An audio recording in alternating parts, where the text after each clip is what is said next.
Welcome back, and in today's video, we are going to discuss a topic that has been gaining significant attention across international media, business communities, and political discussions. The focus of this video is the trade relationship between the United States and Canada, and more specifically, the recent warning issued by former US President Donald Trump regarding the possibility of imposing 100% tariffs on Canadian imports. The purpose of this video is not to create fear, exaggeration, or political bias. Instead, the goal is to carefully examine what was actually said, understand the context behind it, and determine whether anything has genuinely changed in real-world terms as a result of this statement. The trade relationship between the United States and Canada is considered one of the closest and most deeply integrated economic relationships in the world. Every year, hundreds of billions of dollars worth of goods and services move across the border between the two countries. This includes energy products, automobiles, agricultural goods, manufactured items, raw materials, and consumer products. The economies of both countries are so interconnected that even small policy changes can have ripple effects across industries on both sides of the border. Because of this close connection, any discussion involving tariffs or trade restrictions naturally attracts attention and concern. It is also important to recognize that trade tensions between the United States and Canada are not a new phenomenon. Over the past several decades, there have been periods of smooth cooperation as well as moments of disagreement and negotiation. During Donald Trump's first presidential term, for example, tariffs were placed on steel and aluminum imports, and the North American Free Trade Agreement, known as NAFTA, was renegotiated and replaced with the United States-Mexico-Canada Agreement, or USMCA. These developments established a precedent that trade policy could be used as a negotiating tool, which is why statements from Trump on trade-related issues continue to be taken seriously by markets and governments alike. To fully understand the current discussion, it is also necessary to look at the broader context of the trade dispute between the United States and China. For several years, the U.S. government has expressed concerns about China's trade practices, including issues related to subsidies, intellectual property, and market access. As a result, trade policy has increasingly been framed as a tool for protecting domestic industries and correcting perceived imbalances.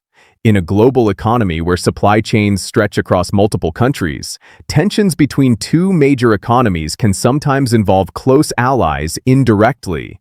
Canada, given its proximity and economic ties to the United States, often finds itself part of these broader conversations. At this point, it is important to clearly address the statement that has generated so much discussion. Donald Trump stated that, if necessary, the United States could consider imposing tariffs of up to 100% on imports from Canada. This statement was presented as a warning rather than as an immediate policy action. It was not accompanied by a signed executive order, a formal tariff schedule, or any official instructions to customs authorities. In other words, it was a political statement outlining a possible option, not a confirmed or implemented policy. This distinction is critical. In government and trade policy, there is a significant difference between a warning or statement and an actual policy decision. Implementing tariffs involves a formal process that includes legal authority, administrative procedures, and often consultations with industry stakeholders. None of these steps occurred at the time of Trump's statement. As of now, trade rules between the United States and Canada remain unchanged, and imports and exports continue to move under existing agreements. Political leaders often use strong language to signal priorities, influence negotiations, or appeal to domestic audiences. Such statements can be intended to apply pressure or to communicate a firm stance without necessarily leading to immediate action. This approach is not unique to any one country or political figure. It is a common feature of international negotiations, particularly in areas as complex as trade, where economic and political interests intersect. Following Trump's statement, media coverage varied widely. Some outlets framed the warning as a potential escalation toward a renewed trade conflict, while others emphasized that no concrete steps had been taken. On social media, reactions ranged from concern to skepticism, with many users pointing out that similar warnings in the past did not always result in direct policy changes. In Canada, business leaders and trade experts closely monitored the situation, but there was no widespread panic or abrupt shift in commercial planning. The response from the Canadian government was measured and diplomatic, reflecting a long-standing approach to managing trade-related tensions with its largest economic partner. Canadian officials were careful in their public messaging, deliberately avoiding inflammatory language or emotional reactions that could escalate the situation unnecessarily.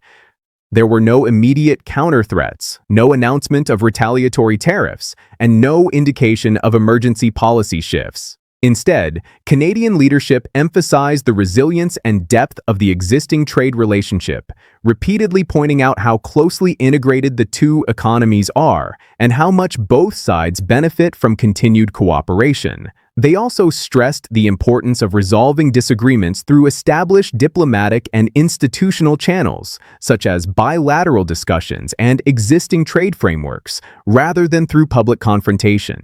This calm and restrained response suggested that Canadian authorities viewed Trump's warning as something to monitor closely, rather than as an immediate crisis requiring urgent intervention. From their perspective, the absence of formal policy action meant there was no justification for aggressive countermeasures at this stage.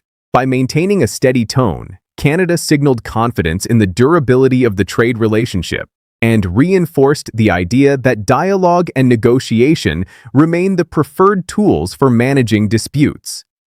This approach also helped reassure businesses, investors, and consumers that there was no sudden breakdown in economic relations. From an economic perspective, the idea of 100% tariffs raises important and complex questions that extend far beyond political messaging.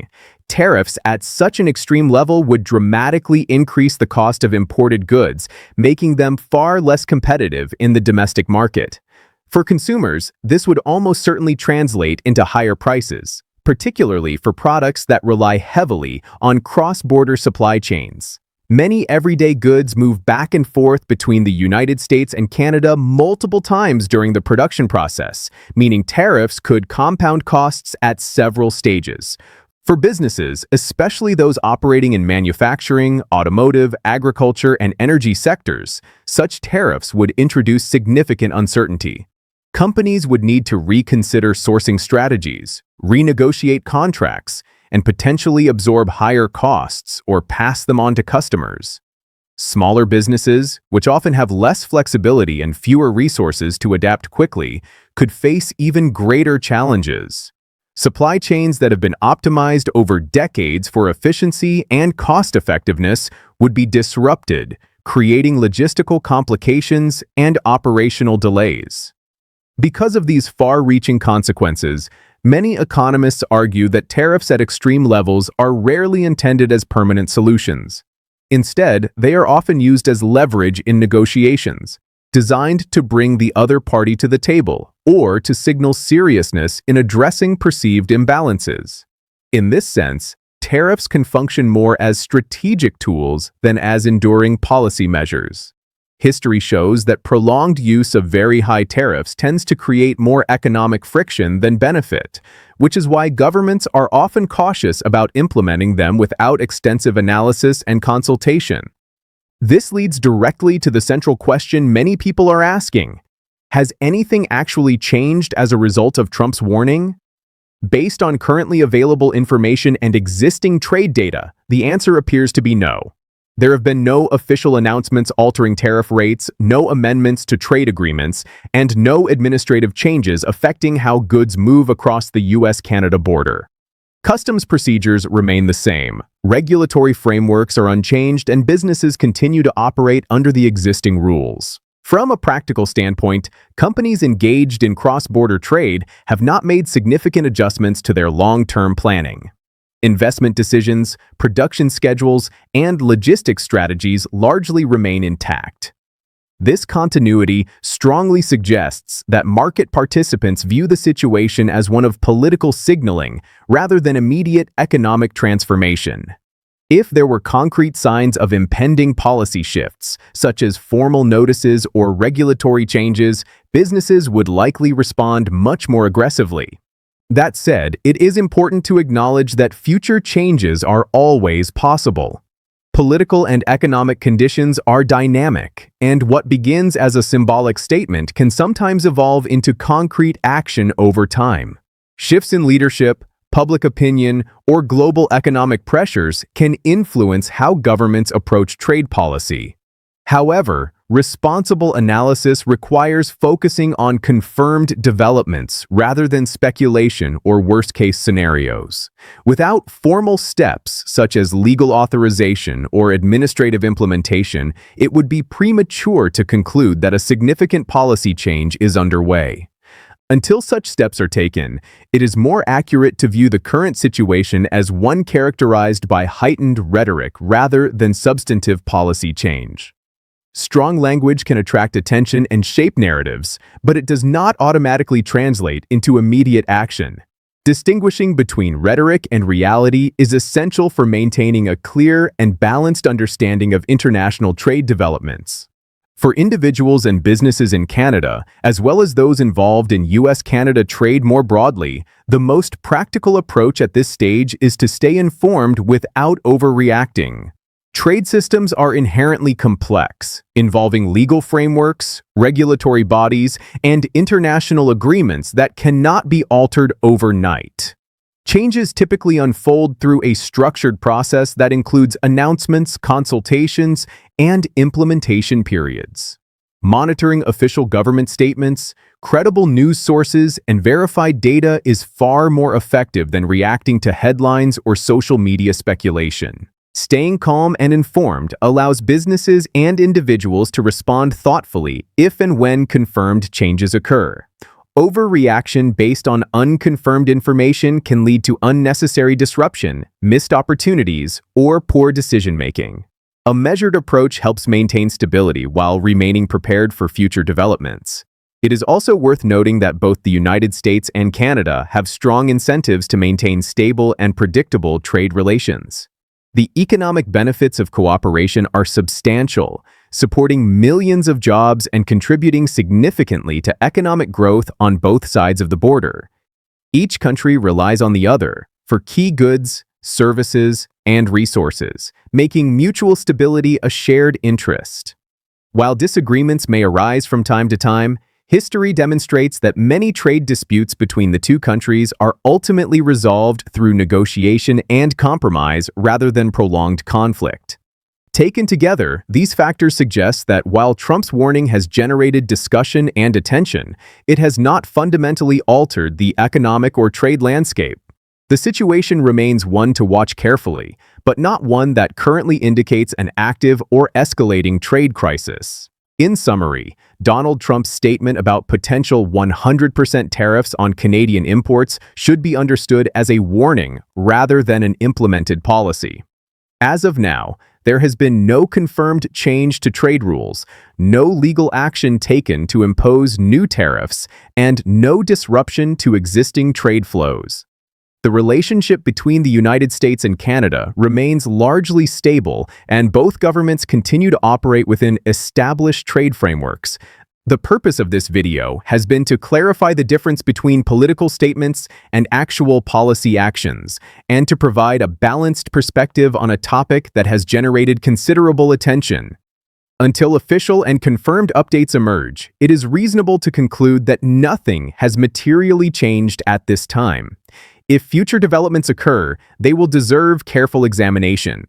For now, staying informed and maintaining a clear distinction between rhetoric and reality is the most sensible approach.